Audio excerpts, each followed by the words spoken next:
Un religioso escuchó a un alma, y temió por su salvación. ¿Qué significa eso? ¿Alguna vez has oído a alguien decir que tuvo una conversación con un alma o que temió por el destino de otra persona?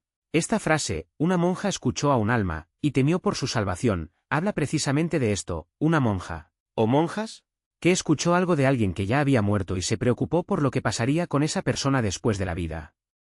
Puede parecer algo sacado de una película o una historia de terror, pero para muchas personas, especialmente las religiosas, esto es algo serio y real. Entendamos esto paso a paso, como si estuviéramos hablando de un tema cotidiano. 1. ¿Qué significa escuchar un alma? Cuando alguien dice que escuchó un alma, generalmente se refiere a una experiencia espiritual. Podría ser un sueño, una voz, una sensación fuerte o incluso una aparición. Imagina que estás durmiendo y sueñas con un familiar fallecido. En el sueño dice algo importante, como, cuida a mi hija o no olvides lo que acordamos. Cuando te despiertas, sientes que no fue un sueño cualquiera, sino un mensaje real. Para las personas religiosas, especialmente los cristianos, esto puede interpretarse como que el alma del difunto intenta comunicarse. No es algo que suceda todos los días, pero cuando sucede, suele dejar una huella fuerte. Ejemplo práctico. María era una monja que trabajaba en un hospital. Una noche soñó con un paciente que había muerto esa semana. En el sueño, el hombre estaba triste y decía, no estaba listo para irme. María se despertó asustada y oró mucho por él, porque creía que su alma necesitaba ayuda para permanecer en paz. 2. Porque la monja temió por su salvación. La palabra salvación aquí tiene que ver con lo que sucede después de la muerte. Para muchas religiones, como el cristianismo, la salvación significa que el alma de una persona va al cielo, a un lugar de paz y felicidad eterna. Pero no todo el mundo consigue esto inmediatamente después de morir. Algunas almas, según la creencia, pueden quedar atrapadas o perdidas, especialmente si murieron con arrepentimientos, pecados no resueltos o si no recibieron los rituales religiosos adecuados, como una misa del séptimo día. Por ejemplo, cuando la monja escuchó el alma y sintió miedo, fue porque se dio cuenta de que esa persona tal vez no estaba en paz. Puede ser que el alma estuviera sufriendo, arrepentida o necesitando oraciones para seguir adelante. Ejemplo práctico. Joao murió repentinamente en un accidente. Era una buena persona, pero había peleado con su hermano y nunca se disculpó. Días después, su madre, que era muy religiosa, lo soñó llorando y diciendo, no pude despedirme. Se despertó con el corazón apesadumbrado y oró mucho por él, porque creía que el alma de Joao sufría por esa herida no resuelta. 3. ¿Qué hace la gente cuando cree que un alma necesita ayuda?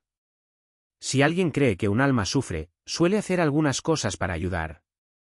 Orar, pide a Dios o a los santos para que esa alma encuentre la paz.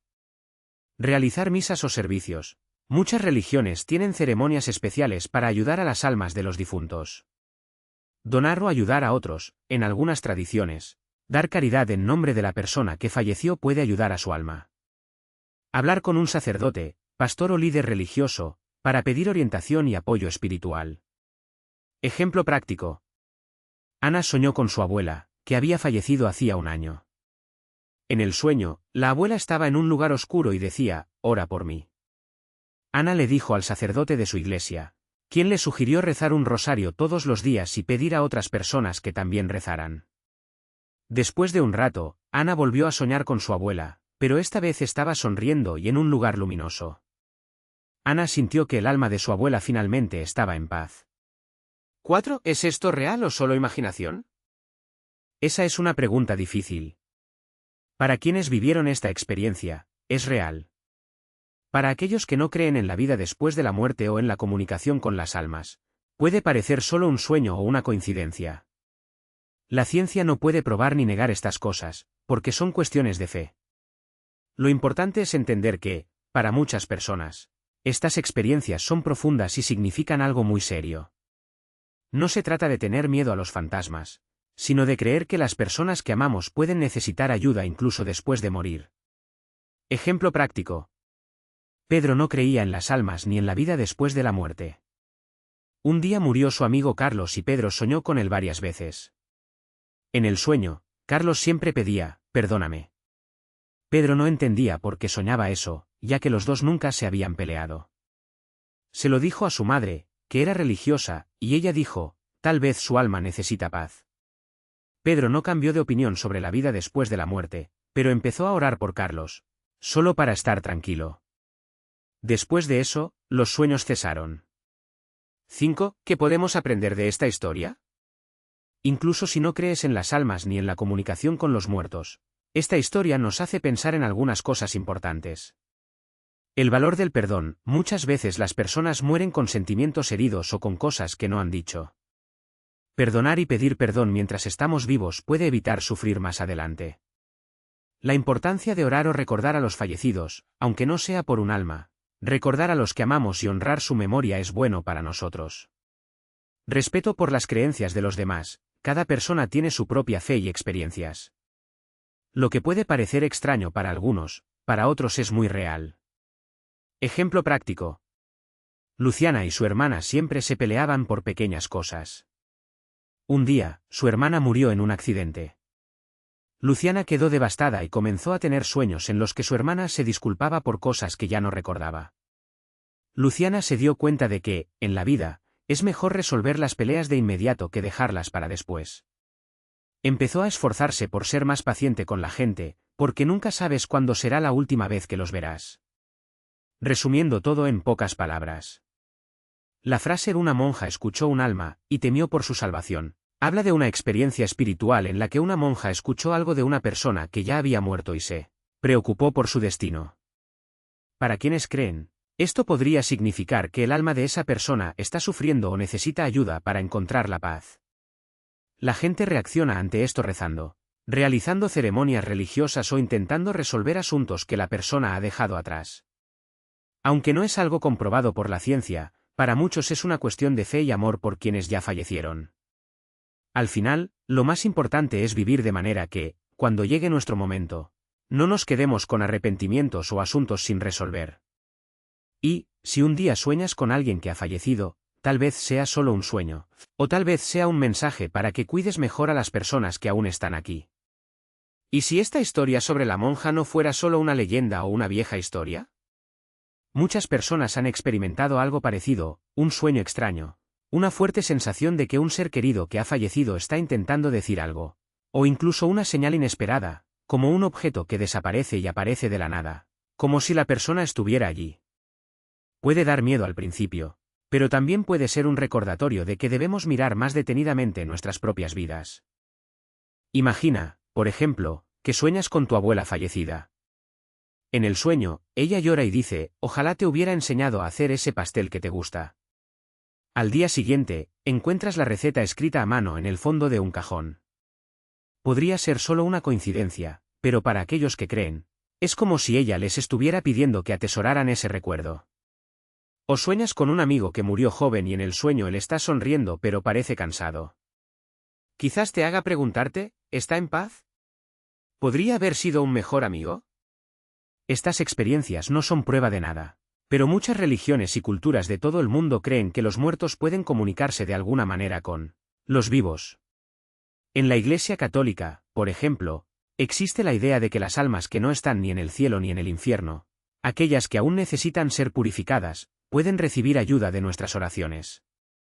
Por eso, cuando alguien escucha algo así, su primera reacción suele ser rezar por esa alma, encender una vela o incluso hacer una buena acción en su nombre. Pero no tiene por qué ser algo grande. A veces la mejor manera de ayudar es simplemente vivir mejor. Si sueñas con alguien que ha muerto y sientes que esa persona está preocupada por ti, quizás sea una señal para que cuides más tu salud, perdones a alguien que te lastimó o incluso llames a un familiar que no ves desde hace mucho tiempo. Después de todo, la vida es corta y nadie quiere dejar para más tarde lo que se puede resolver hoy. Por supuesto, no todos los sueños o sensaciones extrañas tienen un significado profundo. A veces es simplemente nuestro cerebro procesando el anhelo o la culpa. Pero si te hace reflexionar y actuar con más bondad, merece la pena. Lo importante no es vivir con miedo, sino con la conciencia de que nuestras decisiones de hoy pueden marcar la diferencia, para nosotros y, quién sabe, incluso para aquellos que han fallecido. Al final, lo que más importa es que, cuando llegue nuestro momento, podamos mirar atrás y pensar, hice lo mejor que pude. Amé. Pedí disculpas cuando cometí errores e hice más felices a las personas que me rodeaban. Porque, en el fondo, eso es lo que todas las religiones e historias sobre las almas y la salvación intentan enseñarnos. A vivir de una manera que, cuando nos hayamos ido, no se trate de arrepentimientos, sino de buenos recuerdos y paz. Y si nos paramos a pensar, esta historia de lo religioso y del alma no es tan distinta a las cosas que vivimos a diario. ¿Cuántas veces hemos sentido un peso en el pecho después de lastimar a alguien? ¿O ese agradable alivio cuando pedimos disculpas y la persona nos perdona? Es como si, en el fondo, supiéramos que nuestras acciones tienen consecuencias, no solo aquí, sino también en cómo nos sentimos por dentro. Imaginemos una madre que trabaja tanto que se olvida de prestar atención a su hijo.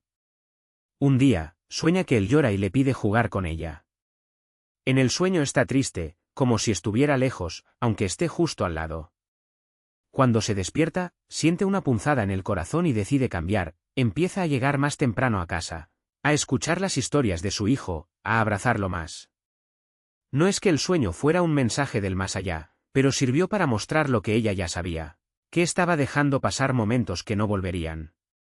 O piense en un hombre que siempre fue duro con sus empleados, gritándoles y humillándolos. Un día enferma, y en la cama del hospital, empieza a recordar a cada persona a la que hizo sufrir. Ve sus caras, como si estuvieran allí, cargando. No es un fantasma, por supuesto, sino la conciencia misma hablando en voz alta. Cuando mejora, decide cambiar, trata a los demás con respeto, pide disculpas e incluso ayuda a los necesitados. No es porque tenga miedo del infierno o de las almas perdidas, es porque comprende que vivir así solo trae soledad. ¿Qué tienen estas historias en común? Es la idea de que la vida está hecha de elecciones y que cada elección deja una huella. No tiene por qué ser nada místico, es como plantar una semilla. Si plantas amor, cosechas gratitud. Si siembras ira, cosechas soledad. Y lo más interesante es que, muchas veces, solo nos damos cuenta de ello cuando algo nos hace detenernos y mirar atrás. La monja del cuento tuvo miedo porque entendió que esa alma estaba sufriendo por algo que podría haber sido diferente, pero no es necesario esperar a que actúe una señal sobrenatural. Solo presta atención a lo que ya tenemos, la sonrisa de un amigo, el abrazo de un niño, la oportunidad de ayudar a alguien que lo necesita. Son estas pequeñas cosas las que, al final, marcan la diferencia. Así que, si un día sientes ese escalofrío que te recorre la espalda o tienes un sueño extraño, no debes entrar en pánico. Pregúntese, ¿qué intenta mostrarme esto? ¿Hay algo que debo cambiar? A veces, la respuesta está en nuestra propia vida, en los detalles que tendemos a ignorar. ¿Qué pasa si no hay respuesta? Eso también está bien. Lo importante es seguir adelante, intentando ser cada día mejor persona, no por miedo, sino porque así la vida se vuelve más ligera. Porque, en el fondo, la salvación no es algo que alcancemos solo después de morir. Comienza aquí y ahora, en cómo tratamos a los demás y a nosotros mismos. Y si podemos hacerlo con amor, respeto y un poco de valentía, estaremos en el camino correcto. Y es precisamente por eso que historias como la de la monja y aquella alma perdida nos hacen pensar. No se trata de tener miedo a lo desconocido o al castigo divino, sino de darnos cuenta de que la vida está llena de signos, aunque sean sutiles. A veces lo que nos asusta no es un fantasma o un presagio, sino nuestra propia conciencia recordándonos algo que dejamos fuera. Imagínese a una persona que sigue posponiendo pedir perdón a alguien a quien lastimó. Un día sueña con esta persona triste, llorando y se despierta con una opresión en el pecho. Podría ser simplemente un sueño, pero también podría ser un recordatorio: oye, ¿aún no te has dado cuenta de esto? O alguien que siempre promete ayudar a los demás, pero nunca tiene tiempo.